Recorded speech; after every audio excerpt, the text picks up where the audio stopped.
आज पार्टी में सभी मेरे रंग रूप की तारीफ कर रहे थे। गुंजन बोली, दीदी आपकी उम्र तो रिवर्स गियर में चल पड़ी है, लगता ही नहीं कि आपकी 4 वर्ष की बेटी भी है। निकिता भी खिलखिलाते हुए बोली, आपकी त्वचा से आपकी उम्र का पता ही नहीं चलता। यह है संतूर साबुन का कमाल। और फिर एक सम्मिलित ठहाके से रिया दीदी का ड्राइंग रूम गूंज उठा। मैं भी मंद मंद मुस्कान के साथ सारी तारीफों का मजा ले रही थी। 32 वर्षीय औसत रंग रूप की महिला हूँ। जब से नौकरी आरंभ करी तो हाथ थोड़ा खुल गया है। अपने रखरखाव पर थोड़ा अधिक ध्यान देना शुरू कर दिया है। नतीजन 2 वर्षों के भीतर ही खुद की ही छोटी बहन लगने लगी हूँ। मेरा नाम काया है और मैं एक प्राइवेट विद्यालय में प्राइमरी कक्षा के विद्यार्थियों को पढ़ाती हूँ। शादी से पहले मैं डंडे की तरह पतली थी। पार्लर बस बाल कटवाने ही जाती थी, क्योंकि उन दिनों लड़कियों का पार्लर अधिक जाना अच्छा नहीं समझा जाता था। घनी जुड़ी हुई भौहें और होठों के ऊपर रोयों की एक स्पष्ट छाप थी। फिर भी अच्छी लड़की के तमगे के कारण मैंने कभी उन मूछों या बोहों को छुआ ही नहीं। कपड़े भी अपने से 2 गुना बड़े ही पहनती थी, ताकि मेरा पतलापन ढका रहे। अब ऐसे में 10 बार मेरे रिश्ते के लिए ना हो चुकी थी, पर फिर ना जाने मेरे पति कपिल को इस रिश्ते की गणित में क्या नफा दिखा कि उन्होंने मुझे देखते ही पसंद कर लिया।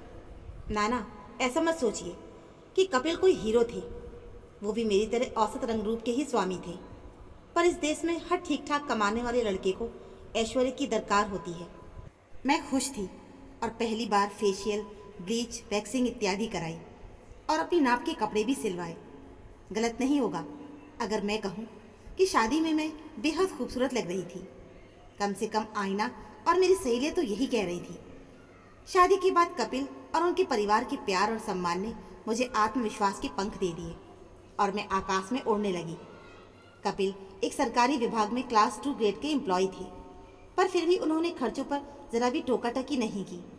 हर महीने पार्लर जाती हूँ और जो भी नई डिज़ाइनर ड्रेस आती है उसकी कॉपी ज़रूर खरीद लेती हूँ। फिर 2 वर्ष के भीतर तनु ने मुझे माँ बनने का सुख प्रदान किया, पर सुख के साथ बढ़ गई जिम्मेदारियाँ और खर्चे भी। तब कपिल के कहने पर मैंने नौकरी के लिए हाथ पैर मारे और जल्द ही मुझे एक नामी विद्यालय में शिक्षिका की नौकरी मिल गई। घर पर तनु की देखभाल के लिए उसके दादा दादी थे। एक नया अध्याय शुरू हुआ जिंदगी का, खुद को सही माने में आज़ाद महसूस करने का, खुद के वजूद से रूबरू होने का। शुरू में हर काम में घबराहट होती थी। यहाँ स्कूल में हर काम लैपटॉप पर करना होता था। बहुत पहले किया हुआ कंप्यूटर कोर्स काम आ गया। तनाव और नई नई चीज़ों को सीखने की कोशिश करते हुए 1 माह बीत गया और पहली सैलरी हाथ में आते ही तनाव और अनिश्चितता के बादल हट गए। नए लोगों से दोस्ती के साथ जीवन को एक नए नज़रिए से देखना भी आरंभ कर दिया। सच पूछो तो सब कुछ एकदम सही चल रहा था। आज कपिल की दीदी के यहाँ हाउस वार्मिंग पार्टी में इन सब तारीफों का आनंद ले रही हूँ और साथ ही कुदरत को धन्यवाद भी दे रही हूँ कि मुझे इतना अच्छा घर परिवार देने के लिए। रात को बहुत थक कर जैसे ही सोने की कोशिश कर रही थी, कपिल नज़दीक आने की मनुहार करने लगे, पर मैंने ठंडे स्वर में कहा, यार मन नहीं है। 10 दिन ऊपर हो गए हैं, अब तक डेट नहीं आई। कपिल चुहल करते हुए बोले, मुबारक हो, लगता है तनु के लिए छोटा भाई या बहन आने वाली है। मम्मी पापा की भी दिल की इच्छा पूरी हो जाएगी।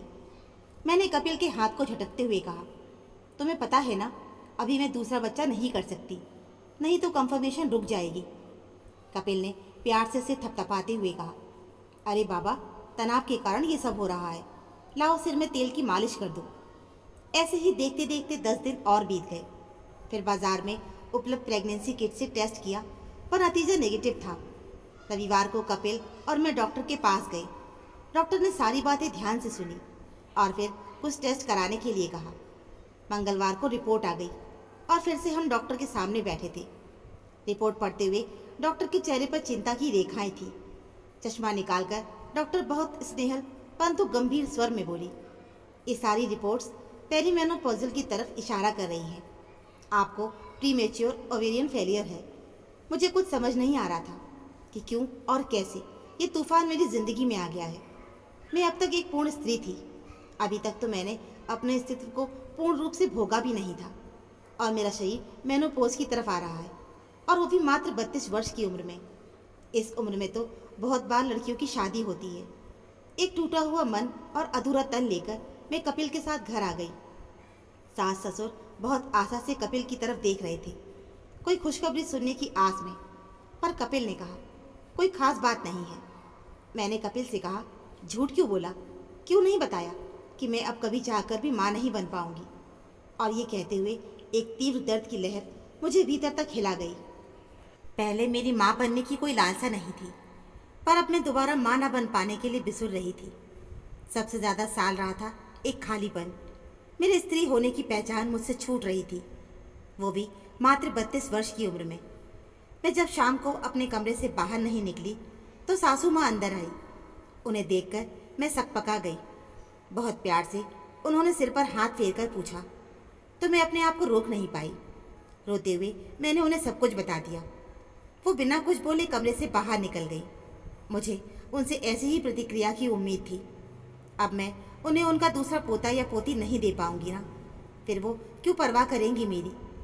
ये सब सोचते सोचते मुझे रोते रोते सुबकियाँ आने लगी। अब मुझे सब समझ आ रहा था कि क्यों मुझे इतना पसीना आता था, क्यों हर समय मैं चिड़चिड़ी रहती थी, क्यों मुझे कपिल का संग अब थोड़ा तकलीफ दे लगने लगा था।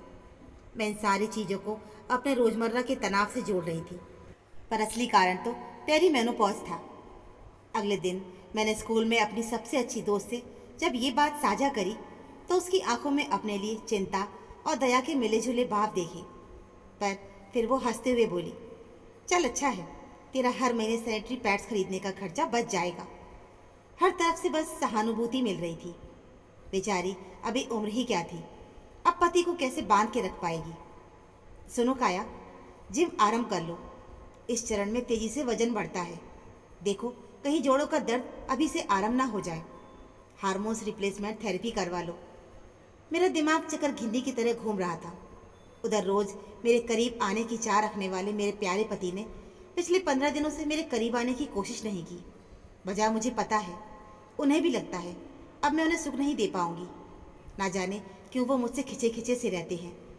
अगर कुछ बांटना चाहती हूँ तो फौरन बोल देंगे। अब रोने बिसोरने से क्या होगा, जो है जैसा है उसे स्वीकार करो और आगे बढ़ो। कैसे समझाऊं उन्हें अपने दिल की बात।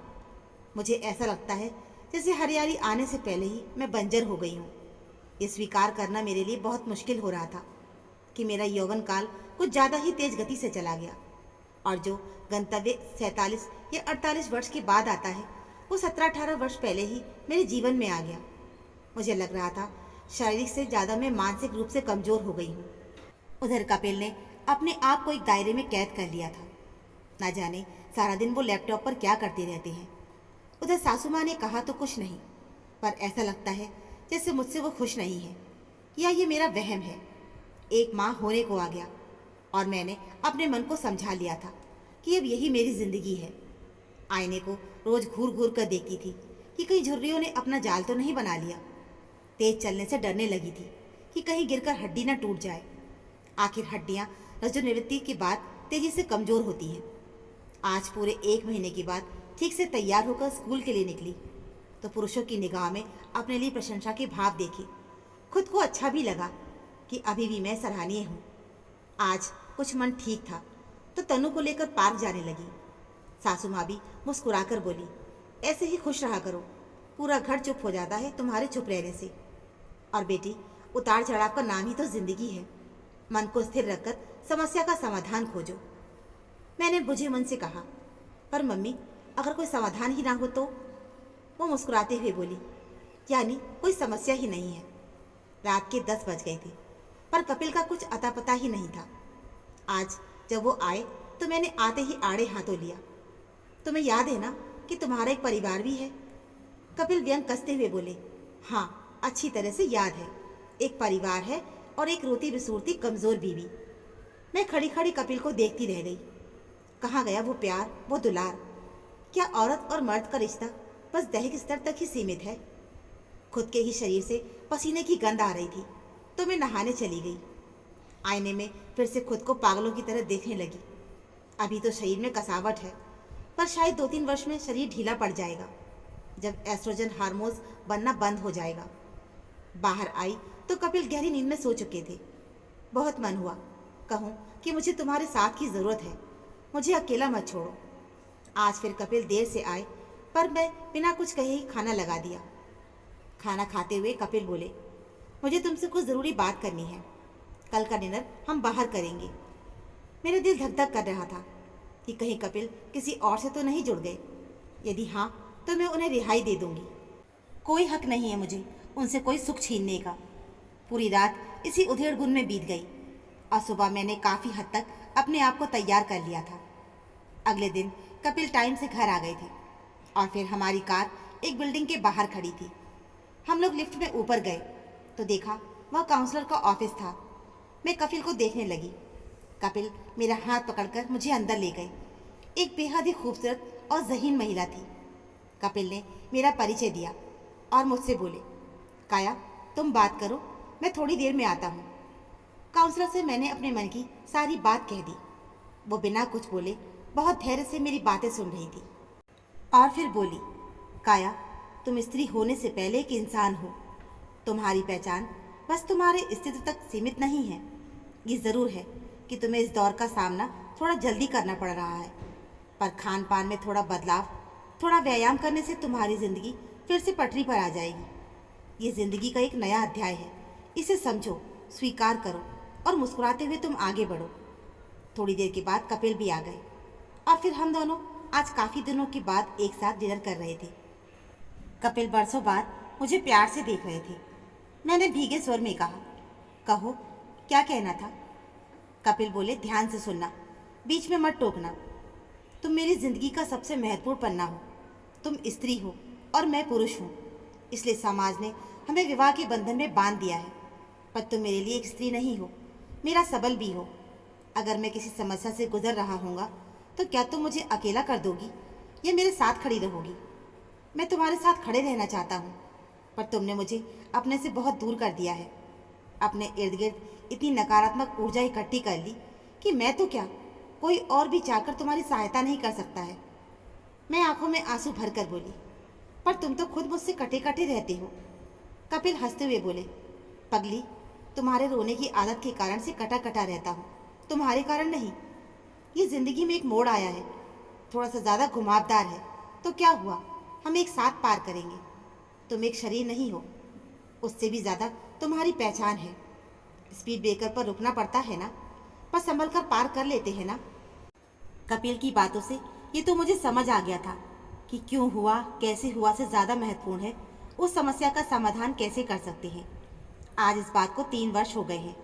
अभी भी मैं रजोनिवृत्ति के दौर से गुजर रही हूँ और डॉक्टर की सलाह और उचित खान पान से काफ़ी हद तक समस्या सुलझ गई है, क्योंकि अपने आप को मेनोपॉज के लिए तैयार करने के लिए मैंने पूरा खान पान ही बदल दिया है। जो है जैसा है मैं स्वीकार करती हूँ। ये सोच अपनाते ही सब कुछ बदल गया और बदल गई मेरी पहचान। मेरी पहचान ना आंकी जाए मेरे अस्तित्व से। ये है बस मेरे अस्तित्व का एक हिस्सा। ज़िंदगी का बचा हुआ है अभी भी एक और नया सकारात्मक किस्सा। तो दोस्तों, ये थी छोटी सी हमारी कहानी। ये कहानी आपको कैसी लगी हमें कमेंट में ज़रूर बताइएगा। कहानी अच्छी लगी हो तो प्लीज़ वीडियो को लाइक, चैनल पर नए हो तो चैनल को सब्सक्राइब ज़रूर कर लीजिएगा। मिलते हैं फिर एक नई कहानी के साथ। कहानी सुनने के लिए आप सभी का बहुत बहुत धन्यवाद।